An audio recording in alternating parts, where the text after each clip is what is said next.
Este podcast pertenece a la red Podcast SN.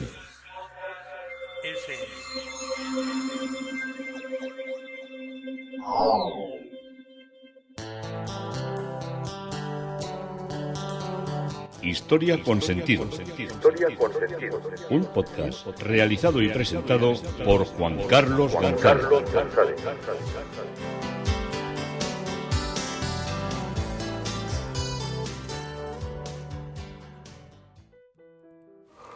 Un saludo a cuantas personas se acercan a través de las redes sociales, de Facebook, de Twitter, de mi página web Historia con Sentido. Yo soy Juan Carlos González y un día más encantado de acercaros una parte de la historia. Estamos en Londres, estamos con Christopher Wren y el tema propuesto para hoy es visitar, recorrer las iglesias que él restauró, como estamos haciendo para hacer este gran compendio y poder hacer algún día todos o algunos de los que me oís por lo menos la ruta de las iglesias de Christopher Wren, que se puede hacer perfectamente, y son los templos de San Alban, San Agustín y San Dunstan. No pensaba yo que el mundo de las guadañas iba a dar para tanto, pero bueno, tengo a todo lo que son los sabios, porque ya sabéis que en todas las cosas hay sabios, y hay sabios que de repente te empiezan a hablar de las guadañas.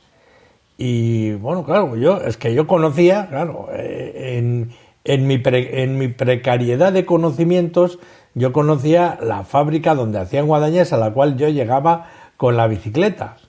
Y me mandó un mensaje uno de un pueblo del mismo valle del río Urola, pero de más abajo, y me dice, oye, ¿pero esto qué es? Y le digo, ¿cómo que qué es? ¿Estás hablando de las guadañas y no estás diciendo que en Azpeitia se hacían también guadañas? Y digo, pues no, porque tampoco lo tenía yo tan... Pues aquí se hacían. Y bueno, me soltó ahí un speech, y os advierto, no es quien os penséis que es otro personaje distinto, que a mí me oyen gente insospechada.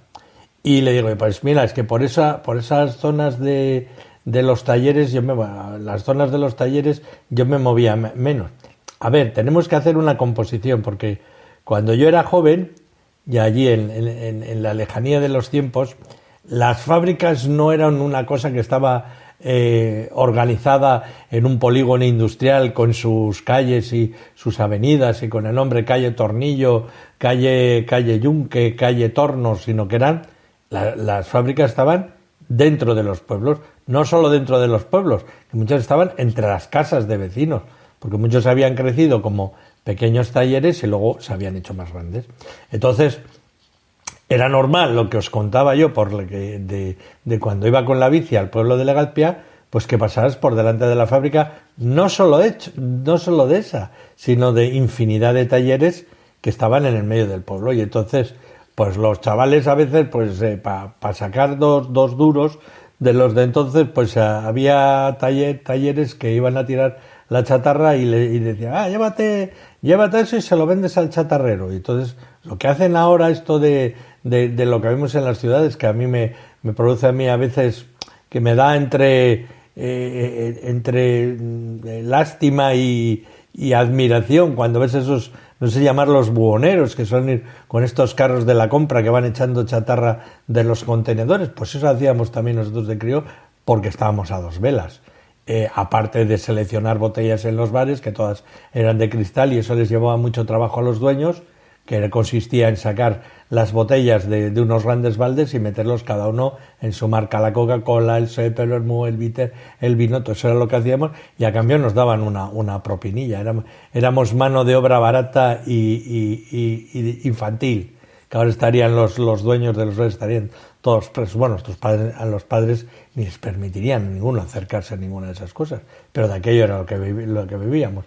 Y también pues había veces que cuando pasabas por esos talleres siempre había alguno en la puerta, siempre había alguno fumando. Bueno, fumando se fumaba dentro y fuera, estoy hablando yo de fumando, pero siempre encontrabas alguno y le preguntabas, ¿qué hay? ¿Alguna pieza y tal? Y igual te daban, pues yo qué sé, 12 o 13 martillos que estaban partidos, que no podías, tenías que llevar una caja grande para poderlo meter, y luego ibas a venderlo al chatarrero. En nuestro caso el chatarrero era Cibrián, que luego se lo revendía para fundir otra vez a los mismos talleres. Te daban una cosa ínfima. Tenían una báscula, me acuerdo yo, para pesar la chatarra, que era una báscula de madera, era de hierro forjado, las patas por abajo, y tenía luego como una gran balda de madera, y ponías la chatarra que te habían dado y con eso te daban. Y si te daban 3 o 4 pesetas, ibas a gustísimo, te quedabas con ese dinero. Pero Azpeitia, que tienen fama de ser todos guapos e intelectuales y mucho más cultos, porque nuestro pueblo siempre ha sido un pueblo como más desarrapado. Estos ya tenían otro empaque, otra categoría. Algunos dirán que otra tontería, pero no, yo lo voy a dejar así. Siempre hay que hablar bien del pueblo de uno, pero también de los pueblos de los demás, que harto tienen. Algunos se sonrojan de sus pueblos y muchas veces tenemos que estar cada uno orgullosos del nuestro. Pues en Azpeitia también hubo una fabricación de hojas de guadaña como una de las actividades de un taller que fue una fábrica. Ahora ya no está, queda lo que son los restos de un taller de Román Ucín. Los Ucín allí eran omnipresentes, o sea, en cada pueblo había una casta. En mi pueblo eran los Orbegozos, en el de Arao eran los Echeverrías, en cada pueblo, y en Azpeitia eran los Ucín. Y ahí empezaron también, en ese momento, pues como todo el mundo, todo el valle se dedicaba en esencia a la acería, pues se dedicaron a hacer guadañas también. Partían de lo que es la llanta de acero, una tira de acero, y tras calentarla, como os contaba el otro día, iban deformando el material, ensalzándolo, estirándolo y dándole la forma curva por medio de repetidos y numerosos golpes dados con unos martinetes. Martinete es un martillo pilón. Imaginaros un tipo de martillo que era un gran martillo montado sobre un eje, y esto se hacía mecánicamente. Había unos martinetes o unos martillos pilones que eran mecánicos excéntricos y otros que eran de ballesta. Con estos golpes era que algunos de estas herramientas, el propio Román Ucín y también Patricio, por otra parte, Patricio Echeverría, habían adaptado la maquinaria, que era muy propia, porque estos veían tanto hacer las cosas. No se movían por el mundo, pero siempre veían revistas o tenían viajantes que les informaban de otras cosas y mandaban espías. No penséis que no iban a los sitios. Y los trabajadores colocaban entre las bocas de la máquina el trozo de acero caliente, le sujetaban con unas tenazas y le iban moviendo, girándolo. Y a medida que iban dándose los golpes, se iba aplastando para conseguir la forma deseada. Era una labor prácticamente, aunque era mecánica, era una labor muy dura, porque tenías que estar ahí agarrando las pinzas y notando toda la vibración de la máquina, que eran muchos, no sé si eran toneladas, pero sí que eran muy fuertes para poder estampar y para hacer más amplia la hoja. Luego la templaban, en el fondo la calentaban a ojo o con el tiempo, y luego la enfriaban rápidamente con un aceite que ahora es lo que conocemos como taladrina, que todavía sigue existiendo la taladrina, que en nuestros pueblos, el pueblo ahora no lo notamos porque ya hay pocos talleres, pero tú antiguamente ibas por el pueblo, los pueblos olían a taladrina, porque era el olor del aceite con el que se enfriaban todas las piezas, porque como se mecanizaban y se hacían tantas, pues había que enfriarlas. Este sistema de endurecimiento del acero sin ningún tipo de control les creaba con frecuencia problemas al no conseguir la dureza necesaria, o al temple se sobrepasaba, y las hojas que salían, las guadañas y que se iban a utilizar, pues podían romperse fácilmente de cualquier golpe, pero Pues por eso había que hacerlas muy bien y tenías que tener ya una marca de prestigio, porque muchas que hacían los talleres pequeños se partían. Luego se afilaban unas piedras giratorias de arenisco y que estas estaban refrigeradas, o enfriadas con agua, porque esa rotación pues producía mucho calor. Así como en el de Patricio Echeverría, del que os hablaré más, porque conozco más todavía parte de su familia y he tenido muy buena relación con ellos. En el de abajo no conocía, pero los datos que he leído, en 1930 había 25 trabajadores que trabajaban en 2 turnos y producían 100 hojas de guadaña al día. Patricio producía unas 500, como os conté el otro día. Y la fabricación de esta herramienta requería, ya os digo, habilidad y experiencia, por lo que muchos trabajadores eran oficiales y trabajaban a destajo. A destajo era por producción. Si hacía el taller 100 guadañas, tú cobrabas por 100 guadañas. Si había un problema con el horno o lo que fuera y hacías 25, pues tú cobrabas gran parte de tu salario mucho menor. Se fabricaban diversos modelos y tamaños que se suministraban sin picar o afilar el borde cortante, para que nadie se cortara cuando lo estaba llevando. Y luego esa labor, la de afilarla, la ejecutaban ya los especialistas, que muchas veces eran talleres que desbastaban, que sacaban, afiladores en el fondo, que había dos talleres, había en un taller que era el de Berrenchu de Zarauz y otros en Asteasu, pero no he llegado a encontrar cuál era el nombre exacto del taller. Estos artesanos también efectuaban este acabado sobre pedido y de acuerdo con los deseos del uso final. Y los trabajadores que había tanto en una primera etapa, tanto en Legazpia como en Azpeitia, eran del entorno y eran caseros de los caseríos. Cuando digo caseros nunca lo digo en un tono despectivo, sino con toda la dignidad, como si uno le llamamos agricultor, labriego, lo que sea. No, lo digo con toda la entereza y con todo el honor que se merece una persona que se dedica a estos trabajos. No solo van a tener derecho los ricachones y las ricachonas, también los caseros tienen grandes derechos. Y claro, pues esto era un trabajo que se hacía con la experiencia, porque no había conocimiento, no había escuelas industriales y todas esas cosas, y entonces el aprendiz iba allí y estaba viendo cómo daba, y le decían, venga, ahora coge tú y a ver cómo lo haces.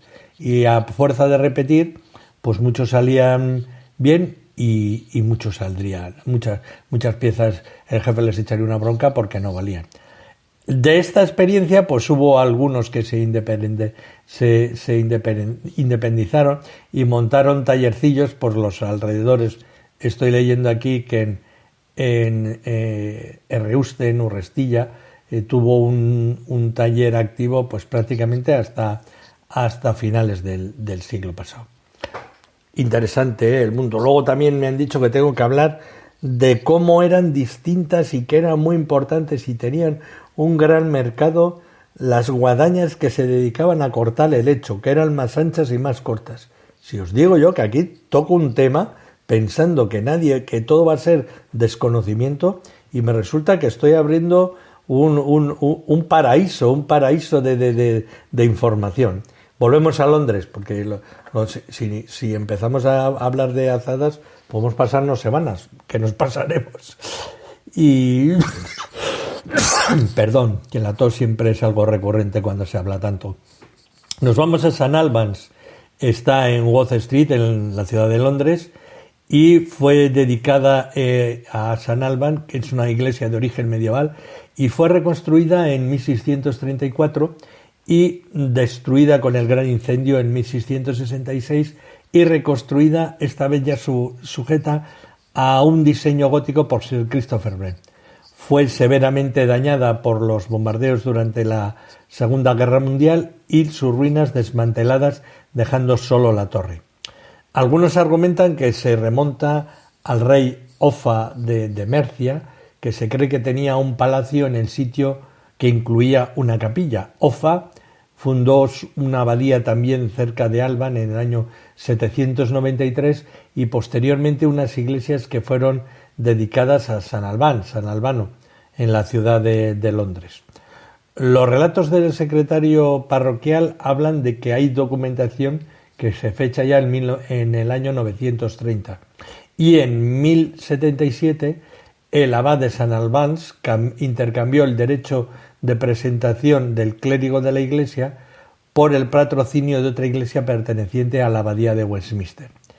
En la época del rey Juan, la iglesia se conocía como San Alban Butstrate o Butter Street. En 1633, Íñigo Jones, el gran arquitecto, y Sir Heinrich Sippler, entre otros, se les pidió que examinaran la iglesia, que había caído ya en muy mal estado, y que informaran sobre su situación. Dicho templo estaba fuera de toda reparación posible y decidieron demolerla y reconstruirla en 1633. La iglesia fue completamente destruida por el gran incendio y fue reconstruida y completada en el año 1685.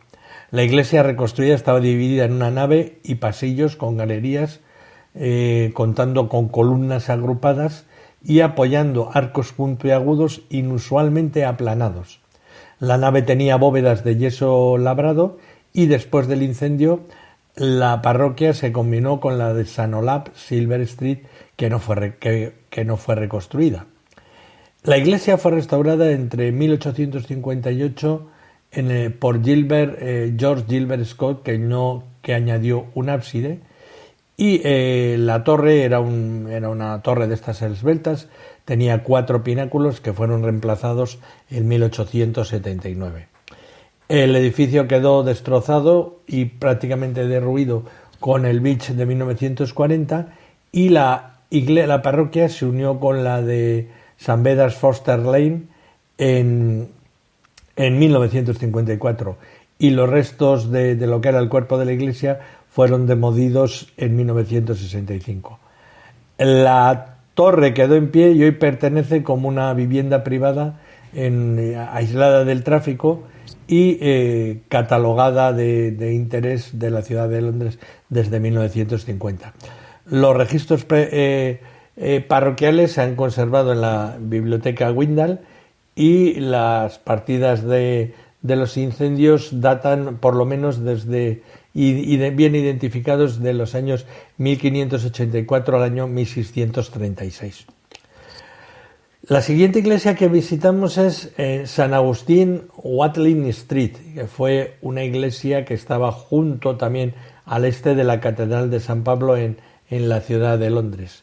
Está fechada por primera vez en el siglo XII, fue destruida por el gran incendio de Londres en 1666 y reconstruida bajo los diseños de Christopher Wren. Este edificio fue destruido por los bombardeos durante la Segunda Guerra Mundial y sus restos ahora forman parte de la escuela de coros de la Catedral de San Pablo, donde ensayan. Está muy próxima a la catedral, prácticamente es como si fuera... Yo la primera vez que la vi me dio la impresión como si fuera un baptisterio exento que tuviera San Pablo, pero no tenía que ver nada, era una iglesia totalmente distinta. La iglesia estaba en el lado norte de Watling Street, en la esquina con Old Chance, y la dedicación fue a San Agustín de Canterbury en lugar de San Agustín de Hipona. Cuando hablamos de San Agustín de Canterbury es el primer apóstol, no es el primer apóstol, pero sí el creador un poco de la iglesia, que fue enviado por el obispo de Roma, Gregorio Magno. El documento más antiguo registrado de la iglesia es de 1148 y entre los años hay otro documento de entre los años 252-253 que Alexander Licodbaner hizo una concesión de tierra en el lado norte para su ampliación. Jovesto, escribiendo a finales del siglo XVI, llamaba a San Agustín una iglesia elegante y que siempre había estado muy bien reparada. La iglesia fue parcialmente reconstruida y se dice que dignamente embellecida en los años 630-631. Los cimientos de la mitad norte de la iglesia medieval fueron revelados cuando se retiraron los enterramientos en 1965. Y la evidencia arqueológica indicaba que había una iglesia del siglo XII que tenía unos 19-20 metros de largo.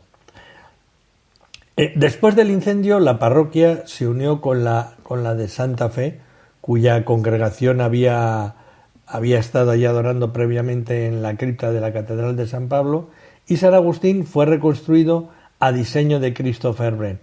Los cimientos eran en su mayoría de piedras reutilizadas, rellenas de mortero, y la nueva iglesia abrió sus puertas en septiembre del año 1683, pero el campanario no se terminó hasta 1695. El interior era de unos 16 metros de largo, más corto que el edificio medieval, y la nave estaba dividida de los pasillos por una arcada sostenida por columnas corintias con bases inusualmente altas. Las naves y los pasillos tenían bóveda de cañón, y la bóveda de la nave fue perforada por 3 tragaluces a cada lado para que entrara más luz a la iglesia. Había galerías en el lado norte y en el extremo este, pero este último fue derribado cuando el órgano fue trasladado al lado sur, y las paredes fueron originalmente paneladas, o sea, con paneles de madera, que es muy típico en las iglesias de Londres, a una altura de 2,5 metros. Pero esto se redujo considerablemente más tarde, y estos paneles fueron ya mucho más bajitos.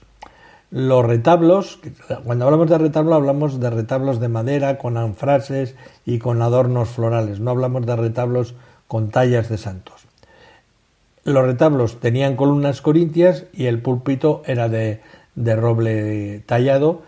Este púlpito fue reformado hacia el año 1878. Los rectores de la iglesia incluyeron a John Douglas, más tarde obispo de Carlisle, y a Richard Braham, autor de las leyendas Inglesby.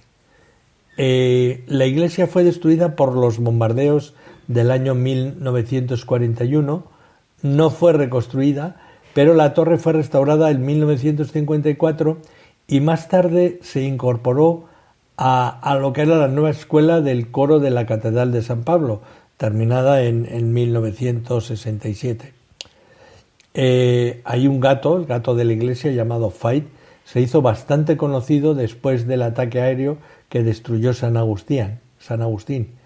Días antes de que le vieran trasladar a su gatita Panda a un sótano. Y a pesar de ser traído de vuelta varias veces, Fight insistió en devolver a Panda a su refugio.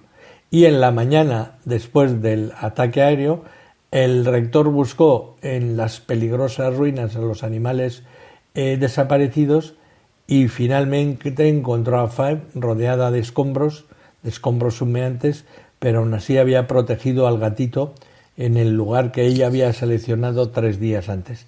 La historia se entiende como una premonición, y el rescate finalmente llegó a Mary Dickin, fundadora del dispensario del pueblo para animales de enfermos, y por su coraje y devoción, Faye fue galardonada con una medalla de plata especialmente hecha para ese momento. Y su muerte en el año 1948, como había sido una gata que había vivido todo, había superado todo lo que era la muerte y todo lo que fuera el bombardeo, pues salió en todos los periódicos de la Commonwealth y de Londres. La siguiente iglesia que visitamos es St. Dunstan in the East, que fue una iglesia a medio camino entre el puente de Londres y la Torre de Londres.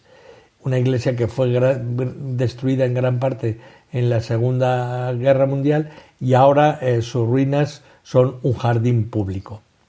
La iglesia fue reconstruida originalmente alrededor del año 1100. Un nuevo pasillo, una nueva nave un nuevo pasillo sur, fue añadido en el año 1391 y la iglesia fue reparada hacia el año 1631.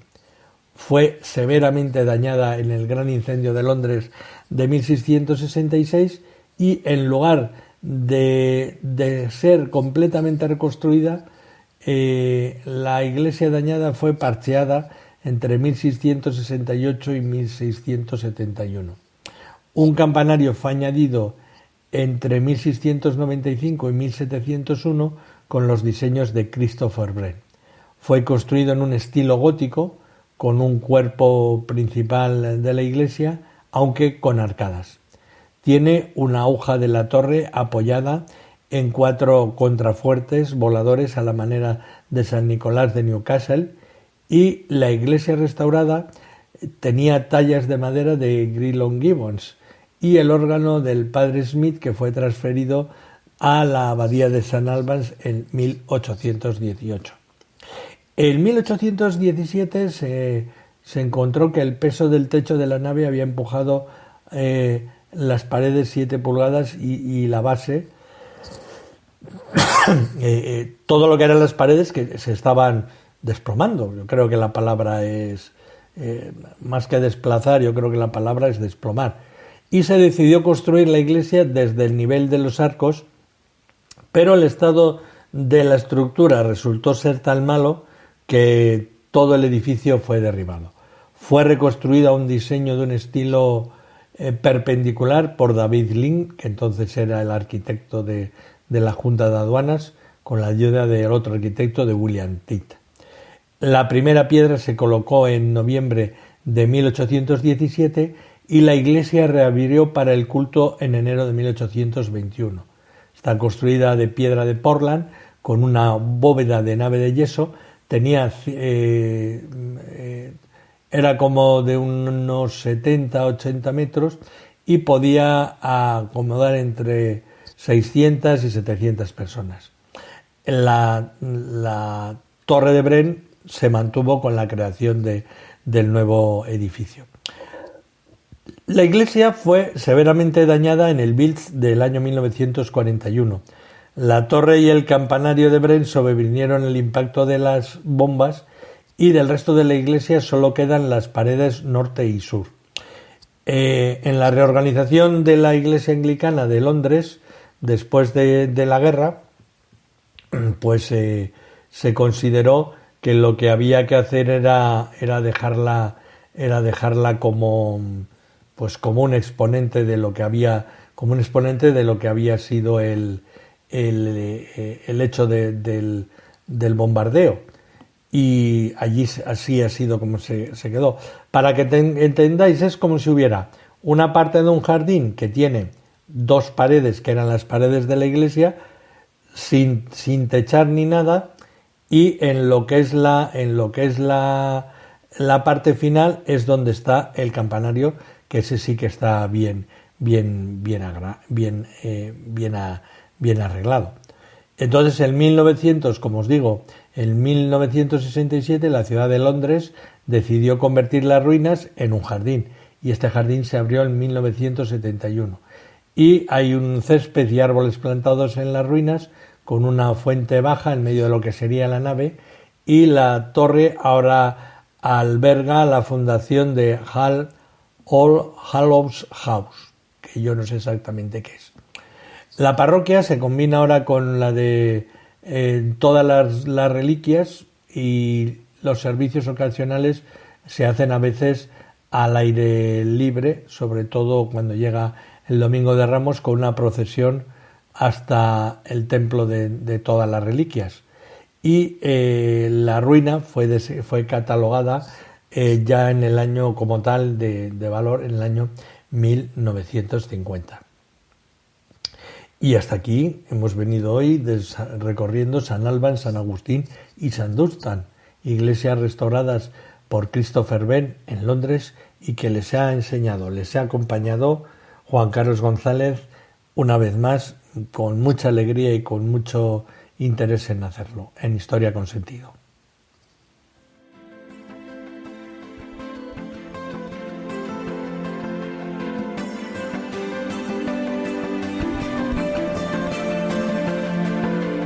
Hasta aquí un episodio más de Historia con Sentido. El podcast que te habla de historias de la historia, sucesos, eventos, como si el ayer fuera hoy. Síguenos a través de iTunes, Spreaker o iVoox. Contacta con nosotros por correo electrónico escribiendo a podcast@historiaconsentido.com. Nuestra web www.historiaconsentido.com. Y en Twitter nos encontrarás como @historiasentido. Este podcast pertenece a la red Podcast SMM.